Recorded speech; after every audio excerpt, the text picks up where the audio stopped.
రోజా recent గా ఇచ్చిన ఒక ఇంటర్వ్యూలో జగన్ గారి గురించి, పవన్ కళ్యాణ్ గురించి, అలాగే దళపతి విజయ్ గురించి కొన్ని వ్యాఖ్యలు చేశారు. లేపి లేపి తంటున్నారు నెటిజన్స్ అని చెప్పి. ఈ వ్యాఖ్యల మీద మీ స్పందన ఏంటి? పవన్ కళ్యాణ్ గారి ఆరోగ్యం పైన వెకిలి నవ్వులు నవ్వుతూ, వెర్రి మాటలు మాట్లాడుతూ, పిచ్చపిచ్చగా మాట్లాడుతూ, ఒక మనిషిగా మాట్లాడట్లేదు. ఎవరైనా ఆపదలో ఉన్నా, అనారోగ్యంతో ఉన్నా ఎవరైనా ఏం చెప్తారండి? ఆరోగ్యం బాగుండాలి, తొందరగా కోలుకోవాలి, ప్రజా జీవితంలో యాక్టివ్ గా పాల్గొనాలని చెప్పి మానవత్వము, మనిషిగా పుట్టినటువంటి వ్యక్తులు ఎవరైనా కోరుకుంటాను. కానీ అడవిలో జంతువుకైనా మానవత్వం ఉంటుందేమో గానీ ఆంధ్ర రాష్ట్రంలో వైఎస్ఆర్సీపీ నాయకులకు గాని వాళ్ళ అధినేతకు గాని మానవత్వం ఉన్నట్టు ఎక్కడా కనిపించట్లేదు. ఎందుకంటే ఇప్పుడు ఆపదలో ఉన్న వ్యక్తిని చూస్తే మనం ఆదుకోవాలనిపిస్తుంది. ఎందుకంటే మనం మనుషులుగా పుట్టాం కాబట్టి. అనారోగ్యంతో ఉన్న వ్యక్తిని చూస్తే అయ్యో తొందరగా కోలుకుంటే బాగున్ను, మనకి శత్రువైనా సరే తొందరగా కోలుకోవాలని కోరుకుంటాం. అలాంటి సమాజంలో ఉన్నాం. కానీ వైఎస్ఆర్సీపీ నాయకురాలు రోజా అది మనిషో లేకపోతే మృగమో తెలియదు, కానీ నిజంగా పవన్ కళ్యాణ్ గారి అనారోగ్యం పైన వెకిలలు అంటూ నవ్వుతూ, హేళన చేస్తూ, లేపి లేపి లేపి లేపి ఎక్కడో విజయ్ గెలిస్తే ఈయన్ని లేపి లేపి తన్నారంట. అంటే ఆమె ఎప్పుడో ఒకప్పుడు లేపి లేపి తన్నించుకుని ఉంటది. ఇక అక్కడ చరిత్ర ఉంది తమిళనాడులో.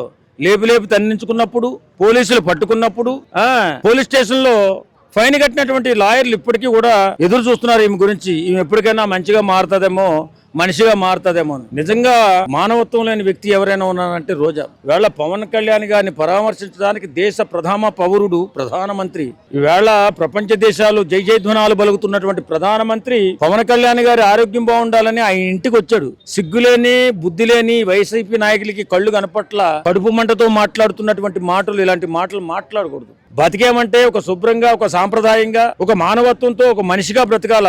ఇలాంటి జంతు బ్రతుకు బతకూడదని రోజా గారికి తెలియపరుస్తున్నావు. నువ్వు మారితే మీ నాయకుడు బాగుపడతాడు. ఎందుకంటే మీ నాయకుడు ఇవాళ 11 సీట్లకు పడిపోవడానికి కారణం సగభాగం నీదే.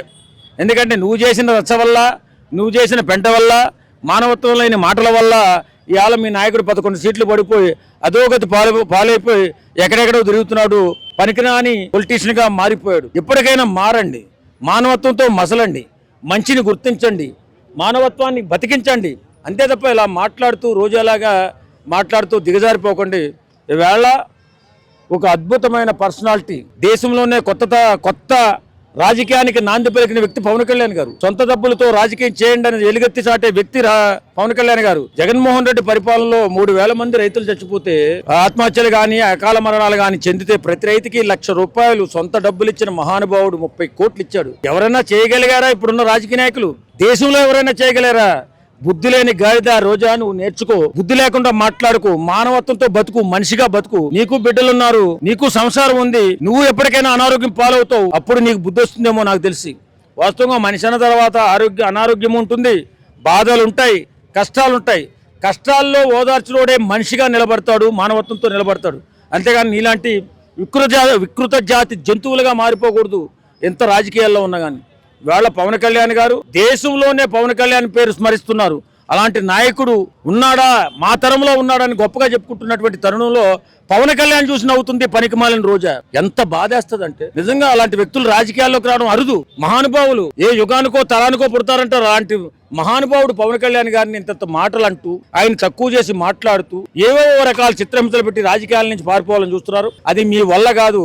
వీళ్ళు చిత్రహింసలు ఎందుకు పెడుతున్నారంటే, ఇలా మాట్లాడితే పవన్ కళ్యాణ్ గారు ఒంటరిగా నిలబడతాడు, మాకున్న ఓటు షేర్తో మనం గెలిచిపోదాం, రాజకీయాన్ని ఏలేద్దాం, దోసుకు దెబ్బేద్దాం. ఇదే కదా ఆలోచన, యథో ఆలోచన.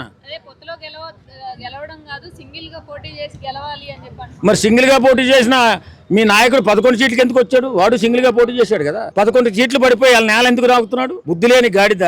రాజకీయాలంటే పొత్తులుంటాయి, ఎత్తులుంటాయి, ఎన్నో విచిత్రమైనటువంటి పోరాటాలు ఉంటాయి. కానీ రాజకీయం తెలియదా నీకు? దోపిడీ చేసుకున్నావు కదా పరిపాలన చేసి. ఏదో 30,000 కోట్లు ఏదో దోసేసావంట. అది కూడా బయటపడతాయి. నువ్వు జైలుకు పోయే సమయం ఆసన్నమైంది. ఖచ్చితంగా నీకు బుద్ధి చెప్పే రోజు వస్తుంది. దేవుడు లాంటి వ్యక్తుల్ని గాని, మానవత్వం ఉన్న వ్యక్తులు గాని విమర్శిస్తూ ముందుకు పోతే నీ బతుకేమవుతుందో తర్వాత అవుతుంది. ఖచ్చితంగా ఒక మాట ఈవేళ నన్ను అడిగారు కాబట్టి చెప్తున్నా. ఇది రాజకీయాల్లో రోజా అనేటటువంటి గాడిద రాజకీయాల్లో ఉన్నంతకాలం జగన్మోహన్ రెడ్డి ఎదుగుదల ఉండదు, జగన్మోహన్ రెడ్డి రాజకీయాల్లో రాణించడం ఉండదు. జగన్మోహన్ రెడ్డి 11 కంటే 5 సీట్లు కూడా వచ్చేయడం జరుగుతుంది. ఖచ్చితంగా నేను చెప్పిన ఈ మాటని శాశ్వతంగా గుర్తుపెట్టుకోండి. రోజా వైఎస్ఆర్సీపీ పార్టీలో కానీ రాజకీయాల్లో ఎక్కడ రాజకీయాల్లో ఉంటే ఆ రాజకీయ పార్టీ భూస్థాపితం కథం అంతే.